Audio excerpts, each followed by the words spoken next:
আচ্ছা, আপনার কি মনে হয় যে আপনাকে কেউ ভালোবাসে না? আপনার বাবা মা, ভাই বোন, গার্লফ্রেন্ড, বয়ফ্রেন্ড, বন্ধু বান্ধব, আপনি ভীষণ একা। তাহলে আপনি কি করবেন? বা হচ্ছে আপনার কেন মনে হয়, বা আপনার এটা যে কোনো কারণেই মনে হোক না কেন, আপনার একদম ঠিক মনে হয় আপনাকে কেন কেউ ভালোবাসবে? কে আপনি? এই দুনিয়াটা স্বার্থের উপর বেস করে চলে। বাবা মার কাছে, ম্যাক্সিমাম বাবা মার কাছে সন্তান হচ্ছে ফিক্সড ডিপোজিটের মতো।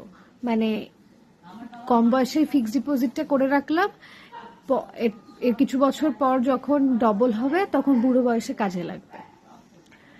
দুই, ভাই বোন, সম্পত্তির জন্য এক ভাই আর এক ভাইকে খুন করতে পারে। কিসের ভাই বোন? আর গার্লফ্রেন্ড বয়ফ্রেন্ড, এখন সমস্ত প্রেম, সমস্ত ভালোবাসা শুধু শারীরিক। আমি একটু এই ক্যাবলাটাকে দেখাতে চাই। এই ক্যাবলাটা এখন এখানে ঘুমাচ্ছে, বাট এই ক্যাবলাটা ঘুমাতে ঘুমাতে দেখা লেটসরা এই যে এই জায়গাটা আমি জানি না বোঝা যাচ্ছে কিনা। ও না না না না, আরেকটু দেখা যাবে, আরেকটু দেখা যাবে পাটা ছাড়া। এই যে এই জায়গায় হিসু করে দিয়েছে ঘুমিয়ে ঘুমিয়ে এই এই এই যে এই ক্যাবলাটা।